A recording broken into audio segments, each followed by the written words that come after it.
Le jury citoyen, c'est un dispositif relativement récent qui associe en général une quinzaine ou une vingtaine de citoyens tirés au sort à la discussion d'une politique ou à la prise de décision. Ces citoyens sont consultés après avoir été informés et après avoir enquêté sur cette question. Ils produisent un avis et cet avis est censé éclairer l'autorité qui doit prendre la décision. Ce que nous apprennent les jurys citoyens quand on les observe, comme je l'ai fait, c'est que n'importe quel citoyen profane, tiré au sort, qui ne s'intéresse pas forcément à la vie politique, après qu'il ait eu de l'information, après qu'il ait pu échanger avec un autre groupe de citoyens, peut produire une décision qui a un fondement politique sur une question qui peut être quelquefois extrêmement complexe. On ne demande pas aux citoyens d'être des experts, mais finalement d'avoir l'information nécessaire pour produire un jugement dont la valeur est politique. C'est-à-dire que, en fait, ce que fait le citoyen, c'est appliquer une grille de valeurs, des principes de justice à une question qui, quelquefois, certes, a des enjeux scientifiques, techniques, extrêmement complexes, mais il y parvient. Hein, il est à la hauteur pour le faire. C'est l'expert qui aide à la maturation du jugement des citoyens. L'expert, quand il est sollicité par les jurys de citoyens, il est sollicité parce qu'il détient une information que personne d'autre ne détient, mais qu'il est importante pour que les citoyens puissent se faire un jugement. Il serait totalement absurde de confondre jury citoyen et référendum ou consultation flash. Non, le jury citoyen, il suppose que le citoyen acquiert, fasse l'effort d'enquêter sur le sujet. Et pour ça, les experts peuvent l'aider, mais à condition de les choisir de différents horizons, qu'il n'ait pas effectivement la même position sur le sujet.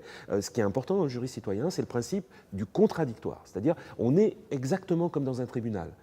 Il faut que lorsque, par exemple, on prend une décision sur les nanotechnologies, on ait des représentants à la fois de toutes les sensibilités politiques, mais aussi de tous les savoirs nécessaires pour qu'on puisse se faire une opinion.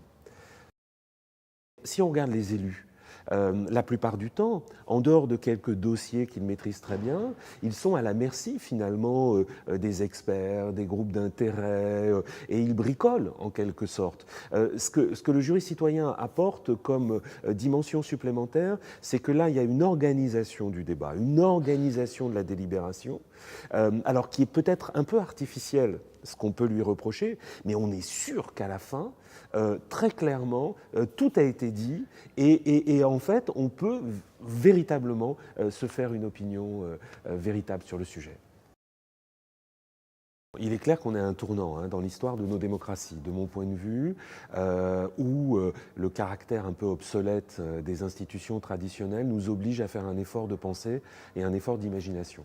Et le jury citoyen est un des éléments de ce renouvellement de l'imagination politique et à mon avis, il peut prendre sa place dans le système politique traditionnel et une place beaucoup plus importante que celle relativement marginale qu'il a aujourd'hui. Aujourd'hui, les jurys citoyens, c'est des événements, on peut communiquer sur eux, mais ça n'est pas un élément normal du processus politique. Je pense vraiment que les jurys citoyens, si on les intègre en amont de chaque politique publique, qu'elle soit gouvernementale ou qu'elle soit législative, c'est-à-dire que ce soit à l'Assemblée, si ça devient finalement une obligation, c'est-à-dire que quand il y a un choix politique important à faire, on fait en sorte d'écouter ce que des citoyens ont à dire dès lors qu'ils sont placés dans une position de connaissance du dossier, ça me paraît quelque chose d'indispensable. On ne peut pas laisser la fabrication de la loi et des politiques aux groupes d'intérêt qui aujourd'hui ont pris l'ascendant sur le pouvoir politique. On ne peut pas les laisser uniquement aux représentants. Les représentants doivent entrer en dialogue avec les citoyens et donc il faut vraiment que les jurys citoyens deviennent une part intégrante du processus de décision. La question du jury citoyen, elle se pose dans un contexte démocratique qui est un contexte évidemment d'urgence, hein, et dans lequel on assiste à des mouvements contradictoires. Il y a un mouvement de recul de la démocratie, moi j'appelle ça de dédémocratisation. Hein. On a finalement une captation du pouvoir par des acteurs qui n'ont rien à voir avec l'élection, sur lesquels les citoyens n'ont aucune prise, les acteurs économiques, hein, notamment la technocratie qui influence nos vies de manière absolument considérable. Et puis, on a une aspiration face à cela, une aspiration à la démocratie qui concerne de plus en plus d'individus qui veulent inventer des modèles différents, hein, et qui considèrent que la démocratie ne repose pas exclusivement sur l'élection. Et le jury citoyen fait vraiment partie de ces instruments qui peuvent contribuer à améliorer le fonctionnement de nos démocraties. Ça, c'est un point qui me paraît important. Et en fait, l'un des vrais problèmes aujourd'hui, c'est un problème de résistance, de méfiance, de défiance des élus à l'égard des citoyens. Les élus considèrent qu'ils ont le monopole de la définition de l'intérêt général, et tout ce qui vient des citoyens, finalement, est illégitime en tant que tel. Hein, et ils considèrent que la démocratie se résume à l'élection. Il y a une exception à ça. Il y a une exception à ça.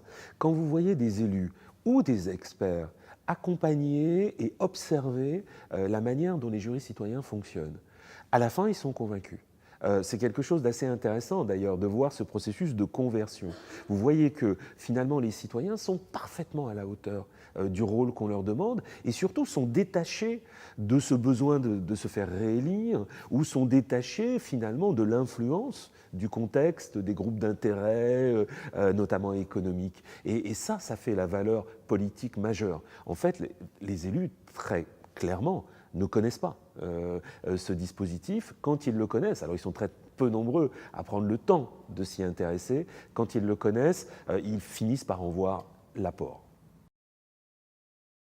Là, on est au cœur du problème actuel en matière d'innovation démocratique ou de transformation politique. C'est que ceux qui sont en place, qui finalement veulent y rester et sont habitués et ont intérêt à ce qu'une certaine logique institutionnelle prévale, hein, ces gens-là n'ont aucune envie finalement d'introduire de réelles innovation politique et institutionnelle telle que le jury citoyen.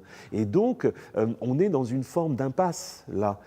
Il va falloir qu'un mouvement politique venant des citoyens, très puissant, très organisé, me semble-t-il, leur impose ces changements. Aujourd'hui, les changements se font à la marge, hein, très clairement. Et puis, il va falloir vraiment repenser le statut de l'élu. Qu'est-ce que c'est qu'un élu? Est-ce que c'est une sorte de monarque de droit divin qui peut tout se permettre parce qu'il a été élu et qui a toute l'attitude pour faire les choix hein, qu'il veut faire dans l'intervalle entre les élections? Ou est-ce que c'est un citoyen parmi d'autres qui certes a le dernier mot en matière de choix politiques, mais qui est constamment obligé de revenir devant ceux qui l'ont élu pour produire la décision légitime. Hein, ça, c'est un point capital. C'est un changement radical de notre manière de penser la représentation. En fait, ce changement politique majeur, il passera par deux niveaux, à deux niveaux. Il se fera à deux niveaux, me semble-t-il. Le niveau des procédures, et je pense qu'on ne pourra pas faire l'économie d'un changement constitutionnel, sachant que ce sera très compliqué. Vous savez que la Constitution de la Ve République, aujourd'hui, implique normalement que le Sénat puisse avoir un droit de veto sur le changement. Donc, si vous voulez supprimer le Sénat, c'est extrêmement compliqué. Hein. Donc, il faudra vraiment brutaliser cette Constitution. Il faudra vraiment que l'élection présidentielle désigne un candidat qui a un vrai désir de changement, utilise par exemple l'article 11 de la Constitution pour faire un référendum sur le principe d'un changement constitutionnel pour qu'on puisse y parvenir. Donc, il y a la question des procédures, introduire des changements juridiques importants. Je pense qu'il faudra le faire. Mais c'est aussi une question de culture. Tout n'est pas question de procédure. On le voit très bien aujourd'hui avec la démocratie participative. On met en place des dispositifs, mais ceux qui les utilisent ne sont pas convaincus de leur pertinence, de leur utilité, et finalement contribuent à les détourner ou à les instrumentaliser. Et effectivement, ce changement de culture politique sera long. Mais je vois dans une partie de la jeunesse, quand même, que ces idéaux d'égalité démocratique, d'horizontalité, qu'on a vus présents très fort à Nuit debout, de rejet de la représentation, de rejet de la domination, commencent vraiment à s'installer dans notre culture et dans notre paysage intellectuel. C'est encore minoritaire, me semble-t-il, mais sur la durée, je pense qu'on peut arriver à un vrai changement de culture politique. Si on veut changer de système, et de système politique en particulier, les médias sont une partie du problème, hein, autant qu'une partie de la solution aussi. Aujourd'hui, on a très clairement des médias qui structurellement appartiennent à des oligarques, à une petite poignée d'oligarques, un peu partout dans le monde, qui n'ont aucun intérêt véritable à ce que le système change, parce que le système leur est extrêmement favorable, le système politique tel qu'il est, fondé sur l'élection. Hein. L'élection ne permet pas finalement d'alternative ou d'alternance véritable. Ça, c'est le premier élément.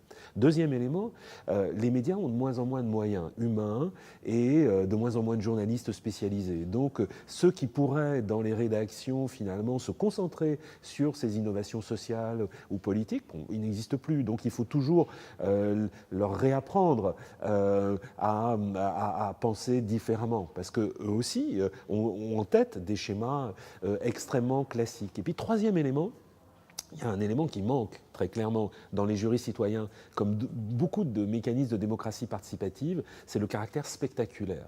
C'est-à-dire qu'en fait, un jury citoyen, bon, c'est des gens qui discutent autour d'une table. Il n'y a pas vraiment de matière pour les médias. Pareil pour un débat public, une réunion. Tant qu'il n'y a pas de conflit majeur, finalement, les médias ont tendance à s'en désintéresser.